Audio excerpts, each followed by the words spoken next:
Olá, boa noite. 18 anos da Lei Maria da Penha. Presidente do Supremo e do Conselho Nacional de Justiça abre mais uma edição da jornada que discute propostas para melhorar o enfrentamento à violência contra a mulher.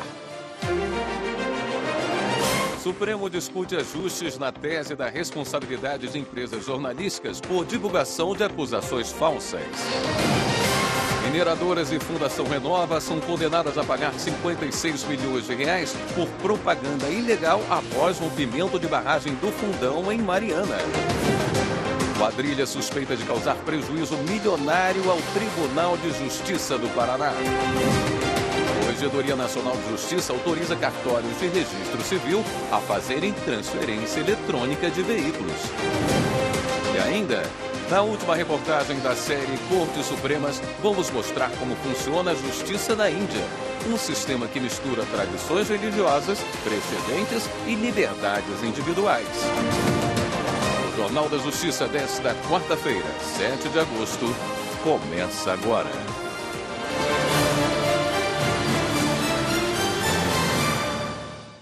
O presidente do Supremo Tribunal Federal e do Conselho Nacional de Justiça, ministro Luiz Roberto Barroso, abriu hoje a 18ª edição da jornada Lei Maria da Penha, que discute propostas para melhorar o enfrentamento à violência contra a mulher. O evento foi numa escola pública do Distrito Federal. A repórter Carolina Chaves acompanhou e traz os detalhes.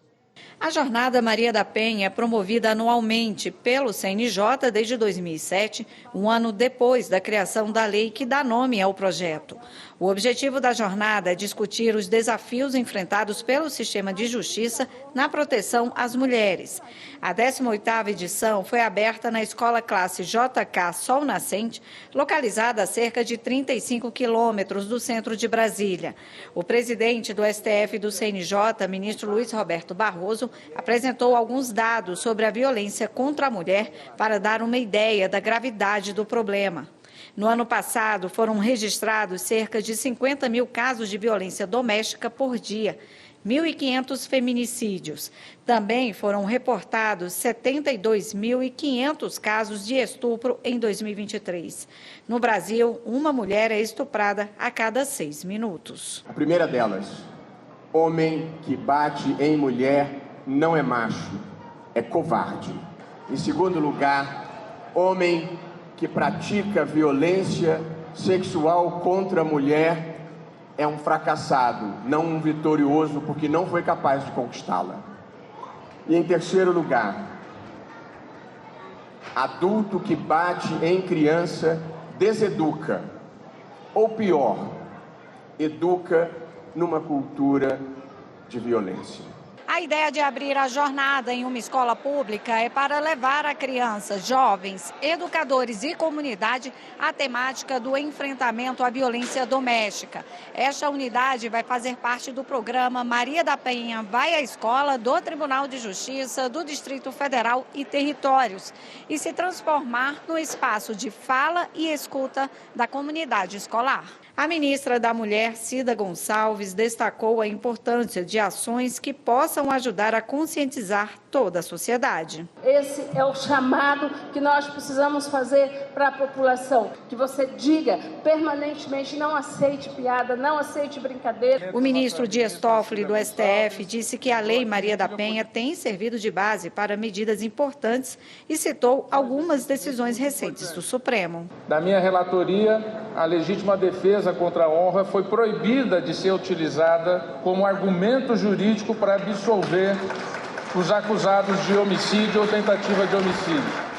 A conselheira do CNJ, Renata Gil, lembrou que a Lei Maria da Penha tem sido aperfeiçoada constantemente. Essa lei foi complementada desde 3 anos para cá, inúmeras vezes, e ela tem sido um forte instrumento para que outras leis, para que outras medidas sejam concretizadas. Então, eu tenho certeza que nós temos a melhor lei do mundo. Maria da Penha, que deu nome à lei, lamentou que os casos de violência contra a mulher ainda são constantes e sugeriu que, principalmente nos pequenos municípios, os centros de referência da mulher sejam implantados em unidades de saúde, para que ela possa receber assistência e ser orientada. Maria da Penha também destacou que a escola é o melhor lugar para dar início a uma mudança de realidade. A escola é o caminho onde se pode se fazer a desconstrução da cultura que as crianças vivem nas suas comunidades e nas suas casas. É onde a violência que essa criança vive, ela pode ser desconstruída através da escola. E por isso eu estou muito feliz de estar aqui e ter visto crianças sensibilizadas com esta causa. E durante a solenidade, o presidente do Supremo, o ministro Luiz Roberto Barroso, pediu desculpas a Maria da Penha. Eu gostaria de dizer a Maria da Penha, em nome da justiça brasileira, é preciso reconhecer que no seu caso ela tardou e foi insatisfatória. E, portanto, nós lhe pedimos desculpas em nome do Estado brasileiro pelo que passou e pela demora em punir os culpados. E, portanto, nós estamos aqui mais do que para cumprir uma recomendação da Comissão Interamericana de Direitos Humanos, mais do que para cumprir compromissos que assumimos com aquela comissão, nós estamos aqui mais do que para reconhecer que houve uma falha do sistema de justiça, o que de fato ocorreu. Nós estamos aqui, na verdade, para procurar mudar a história, para protagonizarmos um novo começo, um tempo em que coisas como essas que aconteceram com a Maria da Penha não voltem mais a acontecer. Em quase 2 décadas, a Lei Maria da Penha se tornou referência mundial no combate à violência doméstica contra meninas e mulheres.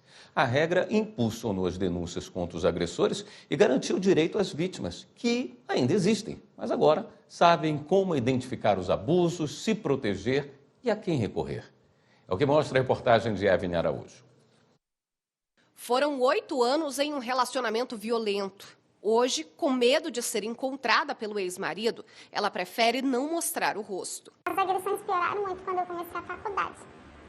Mesmo sendo perto de casa, ele falava que eu estava indo, não era para estudar, era para atrás de homens, um ciúme absurdo. A mulher conta que demorou a denunciar o ex-companheiro por não entender a gravidade das agressões vividas. Começa com um tapa, depois é um murro, depois é ameaça de faca, depois é querendo te atropelar, daqui a pouco mata. Há 18 anos, a Lei Maria da Penha foi implementada no país como forma de proteger e garantir direitos às mulheres vítimas de violência doméstica e familiar. Antes da Lei Maria da Penha, os crimes contra a mulher eram tipificados sem considerar as especificidades do caso. A gente trabalhava a violência doméstica e familiar e a violência de gênero de uma forma muito igual a que se trabalhava qualquer outro tipo de violência. A única diferença era a delegacia da mulher, uma delegacia especializada no atendimento da mulher, que aí era uma inovação dos anos 80 e que também foi um grande marco. A Lei Maria da Penha permitiu que o agressor seja preso em flagrante, que o juiz decrete a prisão preventiva quando houver riscos à integridade física ou psicológica da mulher. A determinação do comparecimento obrigatório do ofensor a programas de recuperação e reeducação e um juizado específico para analisar o crime e os casos que envolverem questões de família, como pensão, divórcio e guarda de filhos. Ao longo das quase 2 décadas de vigência da Lei Maria da Penha, o Supremo Tribunal Federal atuou para garantir a aplicação dela. Em 2012, por exemplo, a legislação foi declarada constitucional pelo STF.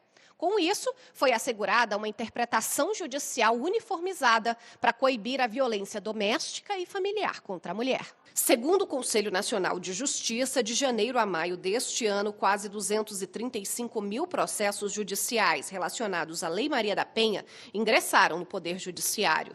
Além da violência física, os casos são relacionados à violência patrimonial, moral, sexual e, principalmente, violência psicológica. Depois que ela se separa, depois que ela volta atrás na memória, no tipo de relacionamento que ela tinha, ela começa a identificar que era realmente vítima, principalmente de violência psicológica, aquela violência da humilhação,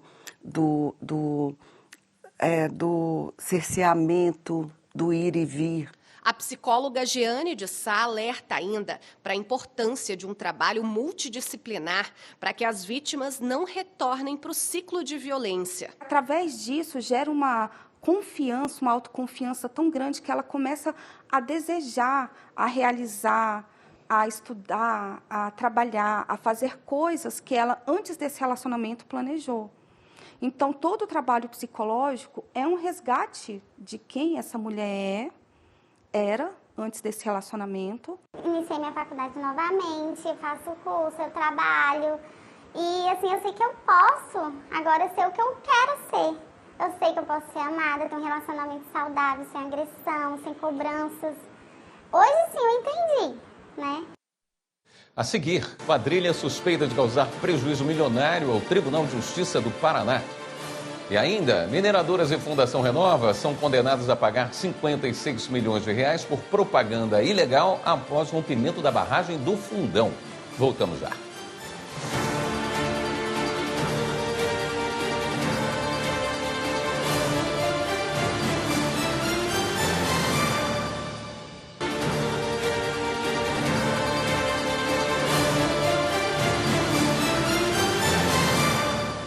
O encarregado de obras atropelado quando estava em serviço vai ser indenizado em 20 mil reais. O acidente foi causado por criminosos em fuga. A decisão é da seção 2 de dissídios individuais do TST e quem tem os detalhes desse caso é a repórter Larissa de Paula. Na ação trabalhista, o encarregado de obras de uma empresa em Belém, no Pará, pediu indenização por dano moral e material após ter sofrido um acidente durante o serviço. O encarregado supervisionava reparos na calçada de uma rua quando foi atropelado por um carro dirigido por bandidos que fugiam da polícia. O local em que ele trabalhava estava sinalizado com cones e faixas zebradas. Com o impacto da batida, ele sofreu várias fraturas e teve que ser submetido a cirurgias. O pedido de reparação não foi aceito pelo juízo de primeiro grau, que entendeu não ter havido ação ou omissão culposa por parte da empregadora. A sentença também considerou que a função do trabalhador não era de risco. Ao esgotar todas as possibilidades de recurso, o empregado entrou com ação rescisória no Tribunal Regional do Trabalho da 8ª Região, que abrange o Pará e o Amapá, na tentativa de anular a sentença. Mas o TRT também julgou o pedido improcedente. O profissional recorreu então ao Tribunal Superior do Trabalho. O relator do caso na seção 2 de dissídios individuais, ministro Amaury Rodrigues, avaliou as condições do acidente e ponderou que o trabalho em via pública é de risco. O caso em tela atrai a hipótese prevista no parágrafo único do artigo 927 do Código Civil, normalmente porque o empregado que se ativa em obras em vias públicas, ainda que na função de encarregado, se sujeita a riscos superiores àqueles aos quais estão submetidos trabalhadores comuns. Eu cito precedentes de todas as turmas do Tribunal Superior do Trabalho, e nesse contexto, em controversa ocorrência do infortúnio, aqui a responsabilidade objetiva. Por unanimidade, a seção 2 de dissídios individuais condenou a empresa de serviços a pagar a indenização de 20 mil reais ao empregado por dano material. Em relação ao dano moral, a companhia deve pagar o valor de um salário mensal desde a data do acidente até que a vítima complete 75 anos de idade. Quadrilha suspeita de causar prejuízo milionário ao Tribunal de Justiça do Paraná. Polícia Federal combate trabalho em condições análogas à escravidão em Corumbá, Mato Grosso do Sul. O Ministério Público de Rio de Janeiro cumpre mandados de prisão contra policiais civis em São Pedro da Aldeia. Vamos conferir. O Ministério Público do Estado do Rio de Janeiro, com apoio da Coordenadoria de Segurança e Inteligência e a Corregedoria de Polícia Civil, cumpriram 2 mandados de prisão contra policiais civis. O MP denunciou 2 agentes da Justiça pelos crimes de corrupção passiva e falsidade ideológica. Segundo a denúncia, os 2 policiais, lotados em São Pedro da Aldeia, cobraram propina de R$500 para regularizar a documentação e liberar uma moto roubada e depois recuperada. A Polícia Civil do Paraná apreendeu preventivamente 16 pessoas envolvidas na falsificação de documentos públicos. As prisões ocorreram durante a operação deflagrada em São Paulo. O esquema criminoso teria causado prejuízo de 23 milhões de reais ao Tribunal de Justiça do Paraná. Durante a ação foram apreendidos documentos falsos, dinheiro, drogas e munições. 2 dos presos foram autuados em flagrante por tráfico de drogas. O delegado Thiago Lima explicou que a organização criminosa falsificava documentos em nome de servidores e juízes do Tribunal de Justiça do Paraná. A Polícia Federal resgatou 4 estrangeiros em condições análogas à escravidão em 2 propriedades rurais na região do Forte Coimbra, em Corubá, no Mato Grosso do Sul, durante a operação de combate ao tráfico internacional de pessoas para trabalho escravo, em uma região próxima à tríplice fronteira do Brasil, Bolívia e Paraguai. Os trabalhadores estavam isolados em meio à mata, impossibilitados de deixar o local e vivendo em condições degradantes de trabalho e moradia. As propriedades rurais onde os estrangeiros foram encontrados tinham sido alvo de denúncias à PF, que conduziu a operação. Durante a ação foram cumpridos 3 mandados de busca e apreensão. Com o objetivo de melhorar a realidade prisional no Rio Grande do Sul após as enchentes que atingiram o estado, a Justiça Gaúcha fez uma reunião com integrantes do Fórum Institucional Carcerário e apresentou a reforma da cadeia pública de Porto Alegre. Integrantes do Conselho Nacional de Justiça participaram do encontro. Repórter Mauro Bercoiser.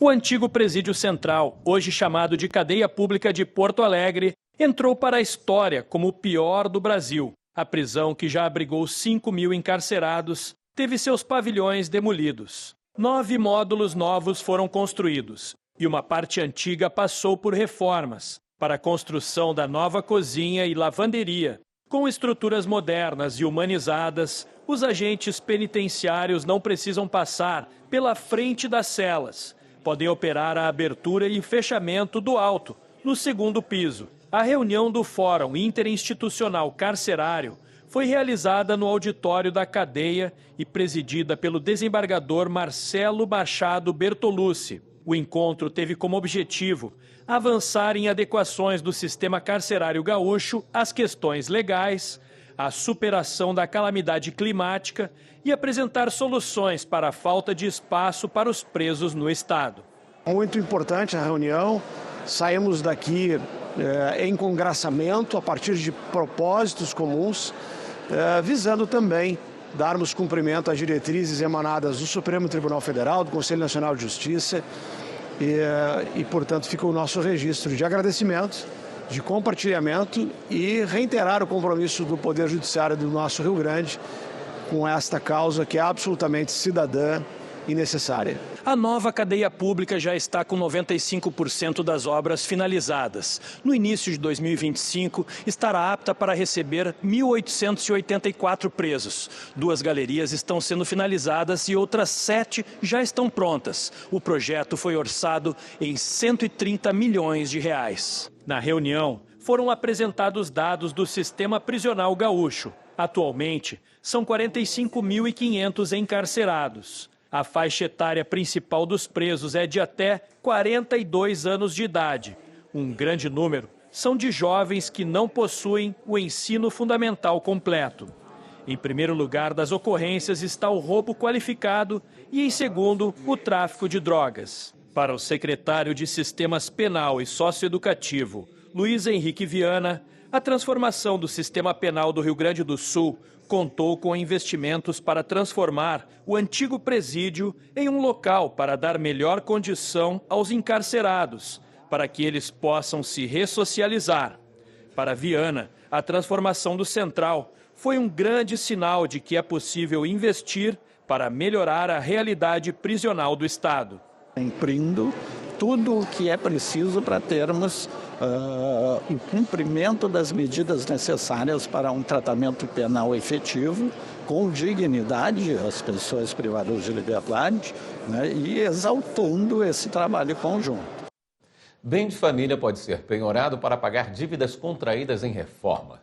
Essa é a decisão da 3ª turma do Superior Tribunal de Justiça. Marina Campos tem os detalhes. Conforme o colegiado, as regras que estabelecem hipótese de impenhorabilidade não são absolutas e a exceção do bem de família prevista na legislação é aplicável em caso de dívida contraída para a reforma do próprio imóvel. De acordo com os autos, foi ajuizada a ação de cobrança por conta de serviços de reforma e decoração em um imóvel, o qual foi objeto de penhora na fase de cumprimento de sentença. A proprietária apresentou impugnação da penhora, mas o juízo rejeitou, sob o fundamento de não haver provas de que o imóvel se enquadrasse como bem de família. O Tribunal de Justiça do Rio Grande do Sul manteve a decisão.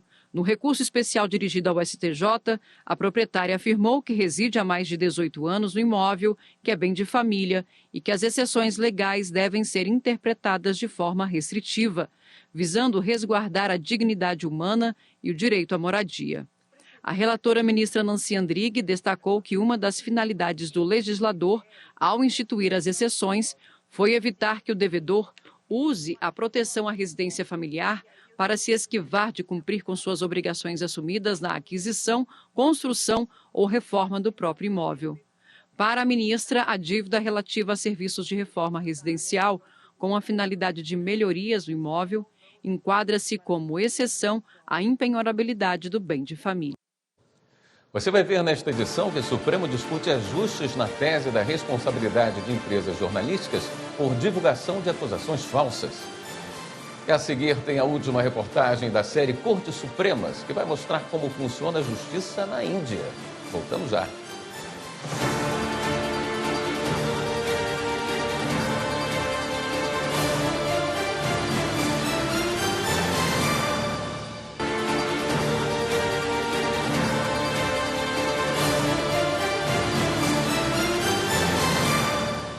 Um sistema jurídico que mistura as tradições religiosas, os precedentes e as liberdades individuais. Na última reportagem da nossa série Cortes Supremas, vamos mostrar como funciona a justiça na Índia. As entrevistas foram gravadas durante o J20, evento que reuniu este ano no Rio de Janeiro representantes de Cortes Supremas e de Tribunais Constitucionais do G20, grupo de cooperação internacional formado pelas maiores economias do mundo. A reportagem é de Janaína Toscan.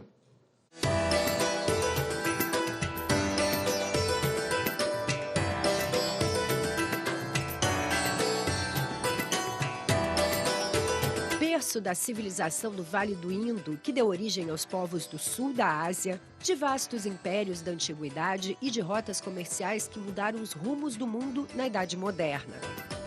A Índia é um lugar de culturas e tradições milenares, onde tradição e espiritualidade se misturam e permeiam toda a sociedade, do dia a dia da maioria dos cidadãos aos sistemas de poder, incluindo o judiciário do país. O direito hindu ele já é mais focado no hinduísmo, que é uma religião ancestral, pré-colonização, né?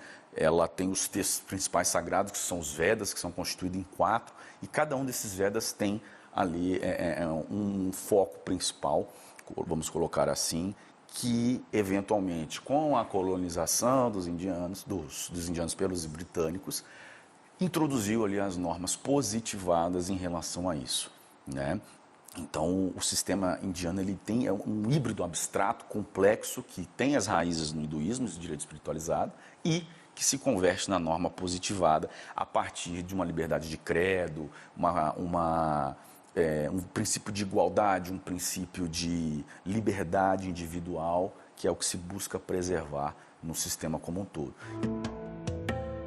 Durante a presença britânica, entre meados dos séculos XVIII e XX, a Índia ficou sujeita ao sistema legal britânico. A Suprema Corte de Calcutá, estabelecida em 1774, foi a primeira instituição do tipo e desempenhou um papel importante na administração da justiça civil e criminal na presidência de Bengala, uma das 3 principais regiões subordinadas ao governo da Inglaterra na época. Ela foi uma das primeiras tentativas de estabelecer um sistema judicial formal baseado no modelo do common law. Quando o britânico colonizou a Índia, tentou romper justamente esse excesso de espiritualidade para colocar normas mediadoras ou conciliadoras com princípios que se consideram relativos ao conceito de justiça, né, lato sensu.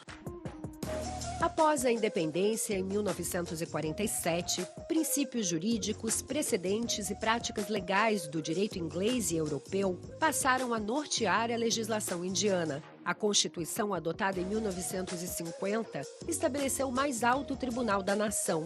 Ele passa a se chamar Suprema Corte da Índia, com sede na capital, Nova Delhi. The Supreme Court of India is the highest constitutional court, and we are also the final court of appeal over decisions of 25 high courts in India.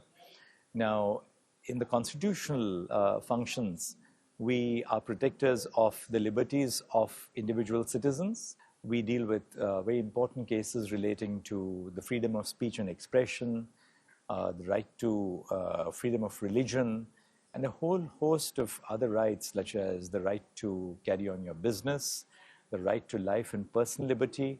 Esse é um papel desafiador para a Suprema Corte da democracia mais populosa do planeta. Afinal, a economia cresce em média 7% ao ano. Já é a quinta maior do mundo. E o país busca o desenvolvimento, mas mantém altos índices de pobreza, enormes desigualdades sociais e uma sociedade ainda muito tradicional.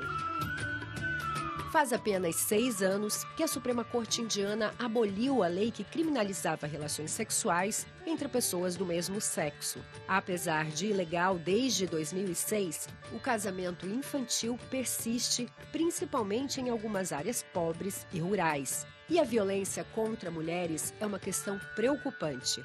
Além do sistema legal formal, muitas comunidades ainda seguem sistemas judiciais tradicionais, especialmente em áreas rurais, como os panchayats, ou conselhos de aldeia, e os jirgas, tribunais comunitários.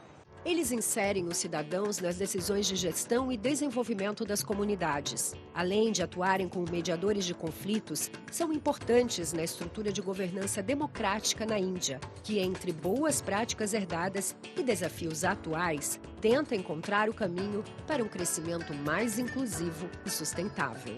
To give you an example, in the area of environmental law, the Indian Supreme Court has laid down the principle of sustainable development, the precautionary principle, the principle of intergenerational equity.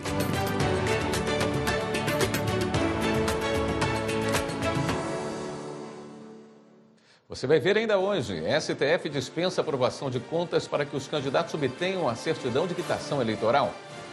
No próximo bloco a gente mostra como foi a sessão plenária de hoje no Supremo Tribunal Federal. Voltamos em instantes.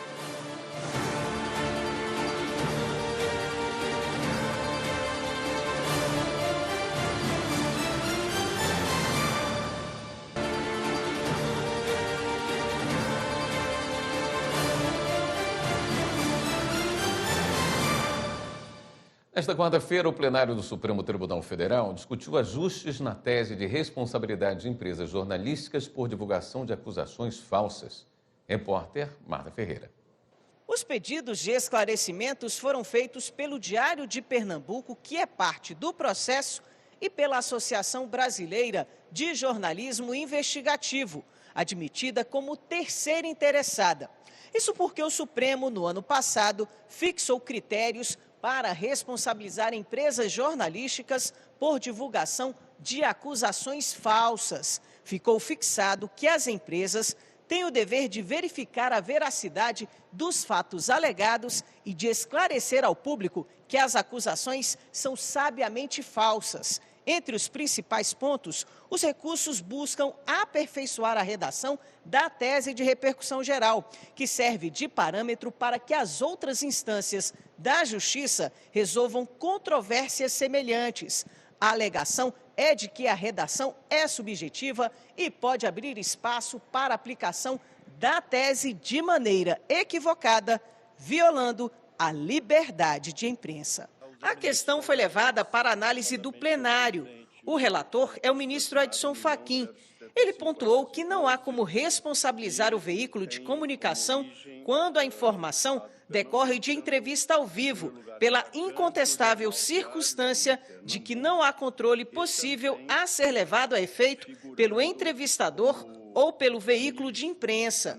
No caso concreto, ele manteve a condenação da empresa envolvida, acolhendo em parte os pedidos de aprimoramento da tese de repercussão geral. Em resumo, as modificações propostas, em termos gerais, são de 3 ordens. Quanto ao item 1, uma adequação da sua redação, a exclusão de algumas daquelas expressões e também a exclusão da expressão remoção de conteúdo. E, portanto, daí porque a redação proposta ficou diferenciada nesse aspecto. No item 2, exclui-se a expressão indícios concretos, como também exclui-se a expressão dever de cuidado. E inclui-se a comprovada má-fé, quer por dolo direto, quer por dolo eventual. E, por derradeiro, a inclusão do item 3, no que diz respeito às entrevistas ao vivo. O presidente do Supremo, o ministro Luiz Roberto Barroso, fez questão de destacar que o tribunal defende a liberdade de expressão. Nós reiteramos a nossa crença na liberdade de expressão e, em muitos casos, na sua posição preferencial no ordenamento jurídico. Mas não podemos fechar os olhos para as inovações que, muitas vezes, sob o biombo da liberdade de expressão, jogam o mundo num abismo de incivilidade, de ódio, de mentiras. E isso, nosso dever é coibir também em nome da Constituição. Após o voto do ministro Edson Fachin propondo ajustes na tese, o ministro Flávio Dino pediu vista e o julgamento foi suspenso e será retomado em uma outra data. Na abertura da sessão de hoje, o presidente Luiz Roberto Barroso lembrou os 18 anos da Lei Maria da Penha. O ministro reforçou a importância da lei e sobre uma campanha que será lançada pelo Supremo e pelo Conselho Nacional de Justiça. Em breve nós lançaremos aqui pelo Supremo e pelo CNJ uma ampla campanha contra a violência doméstica, enfrentando essa cultura que nós precisamos superar no Brasil. Como disse hoje pela manhã, homem que bate em mulher não é macho, é covarde. Homem que pratica violência sexual não é um vitorioso, é um fracassado que não foi capaz de conquistá-la. E bater em criança deseduca, ou na verdade educa para uma cultura de violência que igualmente nós precisamos enfrentar. Portanto, fica o registro de que nós, do Supremo Tribunal Federal e do Poder Judiciário em geral, estamos vigilantes com relação à violência doméstica e à violência sexual contra mulheres, que são chagas brasileiras que nós precisamos superar. O ministro Luiz Roberto Barroso recebeu em seu gabinete a ativista Maria da Penha para conversar sobre a importância da divulgação da lei na conscientização da sociedade, a importância da criação de políticas públicas nas regiões do interior para diminuir o número de vítimas nos locais de difícil acesso e ainda sobre uma pesquisa realizada pelo Instituto Maria da Penha em parceria com a Universidade Federal do Ceará e revelou que a cada feminicídio, pelo menos 3 crianças ficam órfãs. São as vítimas invisíveis da violência contra a mulher. Termina na próxima sexta-feira, dia 9 de agosto, o prazo de inscrições para a aula do ministro Flávio Dino do Supremo Tribunal Federal, que será exibida no programa Diálogos Supremos, aqui na TV Justiça. O programa estreia neste segundo semestre e contará com aulas dos ministros do STF sobre temas variados. O ministro Flávio Dino vai falar sobre temas criminais no STF. A aula tem duração de 1 hora, será gravada na próxima terça-feira, dia 13, na sala de sessões da segunda turma. O link para inscrição está disponível na página do Supremo na internet, stf.jus.br. O Supremo Tribunal Federal dispensou a aprovação de contas para que os candidatos obtenham a certidão de quitação eleitoral. No entendimento da Corte, a simples apresentação dos cálculos já é suficiente. O julgamento foi no plenário virtual, como mostra Evne Araújo. A ação foi movida pela Procuradoria-Geral da República. A PGR pretendia impedir que os candidatos com contas não aprovadas pela Justiça Eleitoral conseguissem a certidão de quitação. A lei exige a certidão de quitação eleitoral como condição para o registro de candidaturas. Mas, em uma alteração na norma, ficou estabelecido que essa certidão abrange a apresentação de contas da campanha eleitoral. Na visão da PGR, só seria válida a apresentação totalmente regular e aprovada da prestação de contas. Com a mudança legislativa, o Tribunal Superior Eleitoral passou a entender que a aprovação das contas não é um requisito para a certidão de quitação. Isso foi estabelecido, inclusive, em resoluções da Corte para todas as eleições depois de 2009. No Supremo Tribunal Federal, o relator do caso, o ministro Dias Toffoli, considerou que a apresentação de contas exigida pela lei deve ser compreendida no sentido gramatical.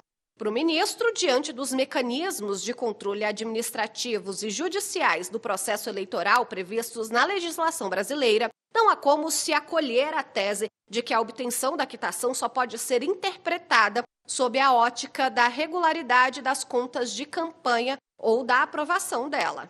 Ainda segundo o relator, a lei torna viável a adequada análise das contas pela Justiça Eleitoral. Todos os ministros do Supremo acompanharam o voto. A Justiça de Minas Gerais condenou a Fundação Renova, a Vale, a Samarco e a acionista BHP a pagarem 56 milhões de reais de indenização por promoverem propaganda ilegal depois do rompimento da barragem de Fundão, em Mariana. A tragédia foi em 2015 e deixou 19 pessoas mortas, destruiu várias comunidades e causou danos ambientais. A condenação é resultado de uma ação civil proposta por ministérios públicos e defensorias contra a autopromoção da Renova, mantida pelas mineradoras. Segundo os órgãos, a instituição divulgou de forma proposital informações imprecisas, incompletas ou equivocadas para diminuir o impacto do desastre. A transferência de veículos no Brasil vai ganhar mais agilidade. A Corregedoria Nacional de Justiça autorizou que o serviço seja feito de forma eletrônica via registro civil nos cartórios. Quem traz mais detalhes é o repórter Pablo Lemos. Os cartórios de registro civil do país vão atuar como postos de atendimento presenciais ou online para fazer a transferência dos veículos. O serviço deve ser disponibilizado por meio de plataformas eletrônicas, com credenciais fornecidas pelos órgãos de trânsito.